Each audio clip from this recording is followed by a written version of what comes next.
this movie, there's a long shot that leaves nothing to the imagination. And Actually, it does. That's well, maybe a bit. There's a lot of other things that aren't quite left there, but basically, how difficult was it to set up that shot? Because it lasts a couple of minutes. yeah.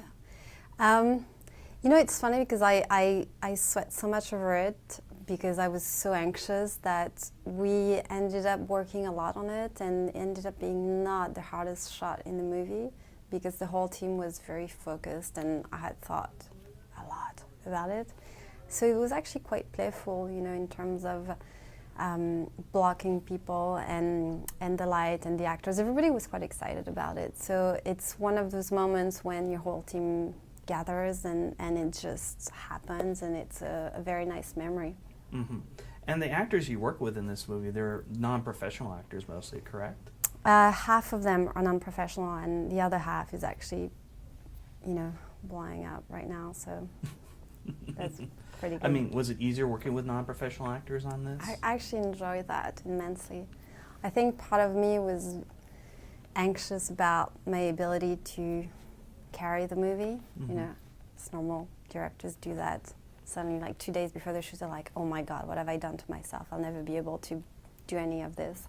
And working with non-professionals allowed me to at least feel that I had some kind of knowledge of something and I could, you know, deal with it. So it was actually a good thing for me. It made me confident.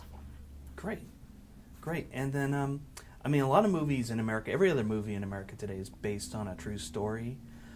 This movie doesn't really make that clear until the very end. Yeah. What was the reasoning for that? I wanted people to sort of explore the territory by themselves, and if they had any kind of residual, you know, question about the credibility of it, I was like, no, really, it can happen, believe me. It was more, I guess, the trajectory of putting that at the very end. Oh, that was a nice touch, because that term in America means very little these days. Yeah, yeah, exactly. So, yeah, I applaud you for doing that, because I get so sick of seeing that before a movie. And, I mean, it's fascinating watching the kids in this movie because they're so open with themselves and their bodies. Yeah. In a way you don't really see in American films or in American kids. Was it comfortable? How long did it take for the kids or the actors to be comfortable with that in the movie? Well, there are two answers in that question. First of all, I will have to disagree with the statement about the American kids, because one of the main inspirations for me is Ryan McKinley's work.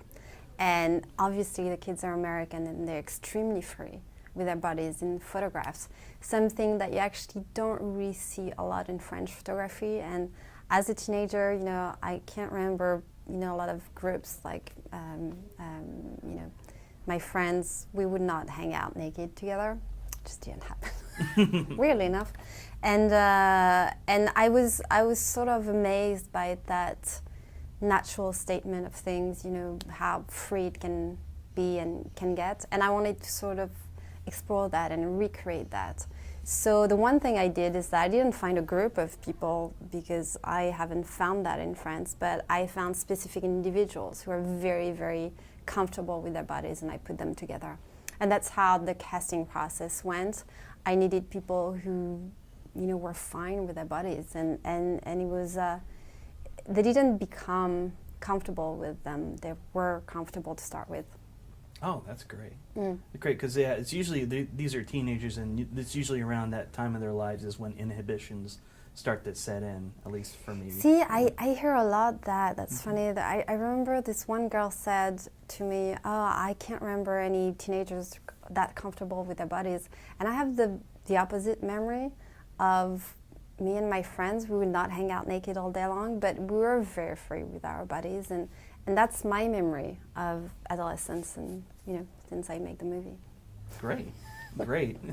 It's nice to know that's possible, because it's not always, but yeah, that's great. I mean, I liked how you captured the isolation of the teenage mind in the movie. I mean, there are moments where you hear nothing but like the breathing in their own heads.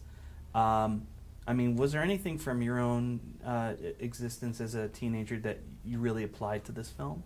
I applied a lot of the way you relate to the world was very, very subjective. I sort of took a lot of events and exterior circumstances in terms of the narration, but the way the kids relate to one another and the sense of isolation, that's quite subjective, and that's quite me. Great. And then before you started shooting the film, you had the actors watch 3 movies: Boogie Nights, Melancholia, and Paranoid Park. Yeah. And I was curious, what was it about those 3 movies that spoke to you the most? I showed them Chungking Express as well. Oh, okay. Well, I wanted to show them that you could make a movie about a specific subject, but that you could have a director who had such a strong vision of things that it would not end up being what you thought it was going to be. Because if you just read the script, you could think that my movie was very just plainly sexual.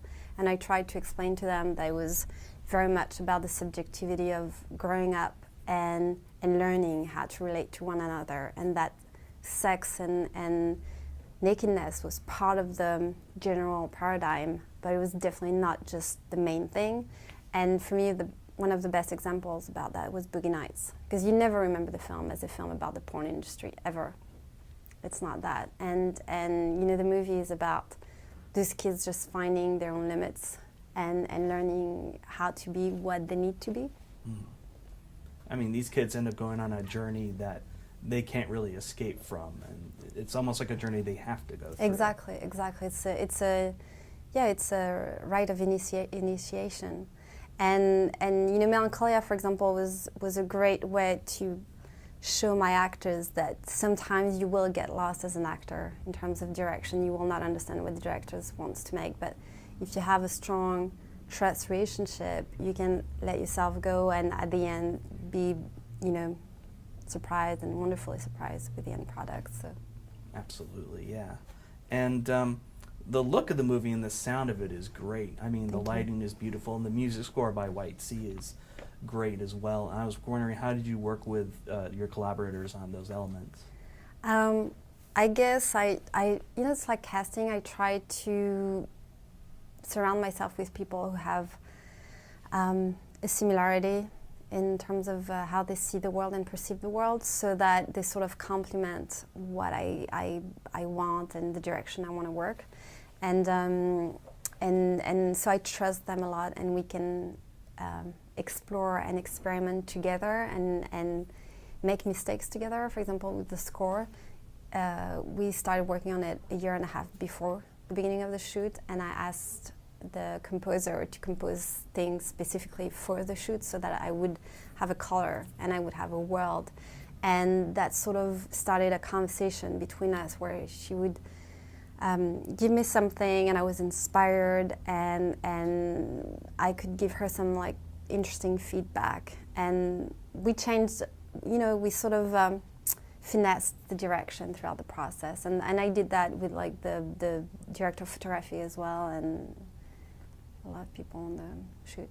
Oh, it's great. I mean, the work is there up on the screen. It's quite Thank beautiful. So congratulations on the Thank you very much.